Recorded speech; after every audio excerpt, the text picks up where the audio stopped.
और मैं एक विशेष संदेश आज अंत में रांची की मीडिया के माध्यम से पूरे देश को देना चाहता हूं।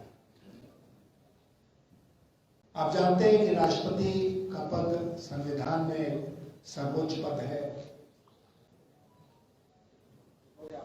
Kings organic tomato ketchup Dhanbad के किसानों द्वारा जैविक विधि से उत्पादित टमाटर का बिल्कुल शुद्ध उत्पाद है। टमाटर की खेती भी कृषि विशेषज्ञों की देखरेख में बिना किसी हानिकारक कीटनाशक के प्रयोग से की जाती है। कोपल किसानों की समृद्धि के साथ रखती है लोगों की सेहत का भी ख्याल। तभी तो कोपल कहता है, आप रखें किसानों का ख्याल और वो रखेंगे आपकी सेहत का ख्याल। किंग्स ऑर्गेनिक केचप, शुद्ध खाओ स्वस्थ रहो।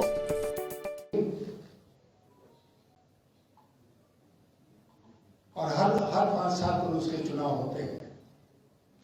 इस बार का चुनाव कुछ बहुत असाधारण परिस्थिति में हो रहा है।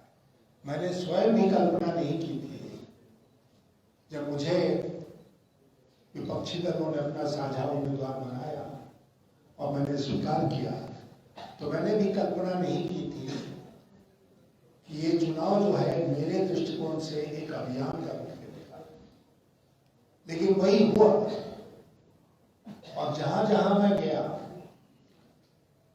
वहां पर मैंने जैसे कहा कि मीडिया के मित्रों से बातचीत हुई और चारों तरफ एक संदेश जो हम देना चाहते थे वो गया, न केवल लोकल मीडिया में बल्कि देश की मीडिया में।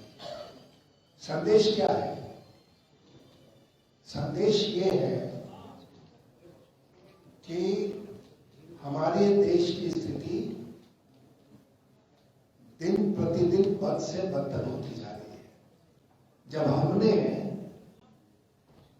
29 तारीख को त्रिवेंद्रम से अपना कार्यक्रम शुरू किया तो उस दिन मैं ये नहीं कहने की स्थिति में था।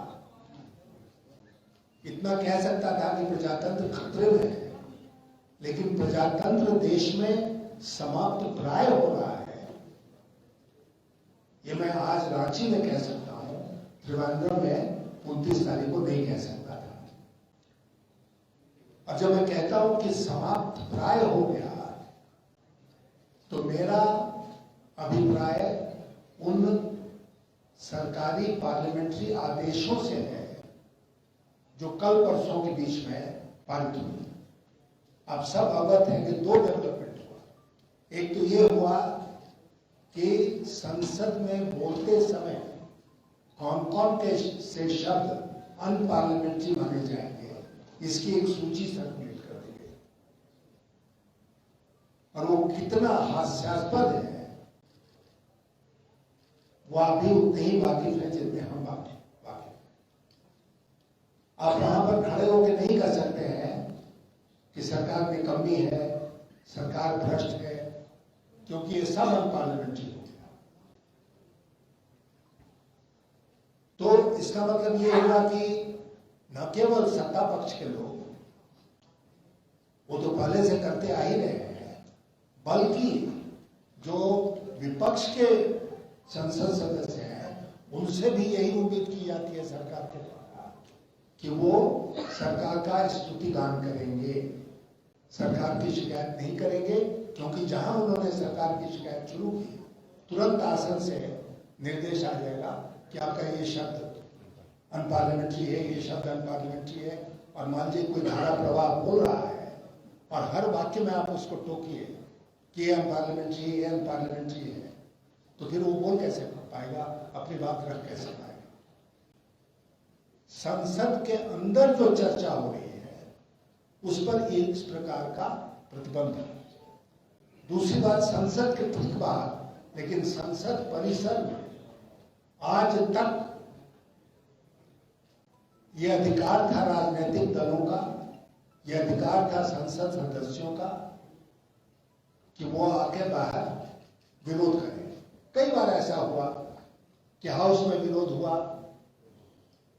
और हाउस में विरोध होने के बाद जब हाउस अडजर्न हो गया, स्थगित हो गई कार्रवाई, तो तुरंत विपक्ष के लोग बाहर निकलते थे और पार्लियामेंट परिसर में आकर अपना विरोध दर्ज कराते थे। महात्मा गांधी जी की जो विशाल प्रतिमा है उसके सामने बैठते थे, अंबेडकर जी की जो प्रतिमा है वहां बैठते थे, पत्रकार मित्रों से बातचीत करते थे।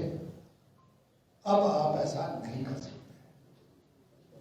पार्लियामेंट परिसर के भीतर किसी प्रकार का विरोध प्रदर्शन आप नहीं कर सकते। तो पार्लियामेंट के अंदर भी नहीं बोल सकते, पार्लियामेंट के बाहर भी नहीं बोल सकते। जो टेम्पल ऑफ डेमोक्रेसी कहा जाता है, लोकतंत्र का मंदिर, देश का संसद, उस संसद का यह हाल हो गया। इसके पहले जो लोकशाही की संस्थाएं थी उसका एक एक करके किस प्रकार ह्रास हुआ, हम सब उससे वाकिफ हैं, उसके विस्तार में नहीं जाएंगे। लेकिन आज लोकशाही का जो मंदिर है, प्रजातंत्र का जो मंदिर है, वो इस प्रकार खत्म हो गया। तो अब हम कैसे कहें कि प्रजातंत्र इस देश में बचा हुआ है? केवल 5 साल में एक वोट जाकर डाल देना वो प्रजातंत्र नहीं है। प्रजातंत्र को हर दिन जीवित रहना पड़ता है। वो प्रजातंत्र कहां गया जिस प्रजातंत्र को हमारे संविधान के निर्माताओं ने, बाबा साहब अम्बेडकर ड्राफ्टिंग कमेटी के चेयरमैन थे, उन्होंने संविधान की रूपरेखा तैयार की। कहां गया वो संविधान? कहां गया संविधान? कहां गए संविधान की वो मूल्य? कहां गया हमारा प्रजातंत्र? इसलिए मैंने शुरू में आपसे कहा कि ये जो राष्ट्रपति के चुनाव की लड़ाई इस बार हो रही है वो उससे व्यापक हो गई। और ये भी मैं आपसे कहना चाहूंगा कि लड़ाई की अंत का अंत नहीं है, लड़ाई की शुरुआत है। देश भर में घूमकर मैंने जो एक भावना देखी है उसके आधार पर मैं आपसे कह रहा हूं कि लोग बहुत उद्वेलित हैं, बहुत आहत हैं, बहुत दुखी हैं। अपने को व्यक्त कर सके या ना व्यक्त कर सके, मीडिया के माध्यम से वो बात आगे बढ़े या ना बढ़ सके, लेकिन एक अजीब सा डर का वातावरण इस मुल्क में आज के दिन है। डर का वातावरण। और मैं जोर देके इस बात को कहता हूं कि डरने वालों में एक आदमी को छोड़कर बाकी सब लोग चाहिए। उनके जो नंबर 2 आदमी है ना, जो देश के गृह मंत्री होते हैं, वो भी डरे हुए हैं। कैबिनेट के सब मिनिस्टर्स डरे हुए हैं, संसद सदस्य डरे हुए हैं, उनकी पार्टी के लोग डरे हुए हैं, आम जन बिजनेसमैन डरा हुआ है। और जिस तरह एजेंसियों का दुरुपयोग हो रहा है, ईडी, सीबीआई, इनकम टैक्स, जिस तरह उनका दुरुपयोग हो रहा है, उससे आप समझ सकते हैं कि कितना डर, कितना खौफ इस देश में फैल गया है। और इसीलिए मैं फिर जोर देकर इस बात को कह रहा हूं कि सरकार के खिलाफ वही खड़ा हो सकता है जो बिल्कुल बेदाग हो और जिसमें लड़ने की हिम्मत हो। बाकी सब लोगों को ये लोग दबा देंगे, चबा देंगे। और इसलिए ये राष्ट्रपति चुनाव बहुत ही महत्वपूर्ण हो गया है। मुझे अपने सामने जो उम्मीदवार खड़े हैं उनके बारे में कुछ नहीं कहना है। मैं केवल एक बात आपसे कहूंगा कि आइडेंटिटी की लड़ाई नहीं, पहचान की लड़ाई, कि वो किस वक्त से आती है, मैं किस वक्त से आता हूं, ये उसकी लड़ाई नहीं है। ये बिल्कुल साफ तौर पर विचारधारा की लड़ाई है। एक तरफ वो लोग खड़े हैं जिसमें मैं भी अपने को शामिल करता हूं, जो चाहते हैं कि इस देश में लोकशाही बचे, इस देश का संविधान बचे, और दूसरी तरफ वो लोग हैं जो आमादा हैं उसको नष्ट करने में, उसको समाप्त करने। In very stark terms, this is the battle, this is the fight. Thank you.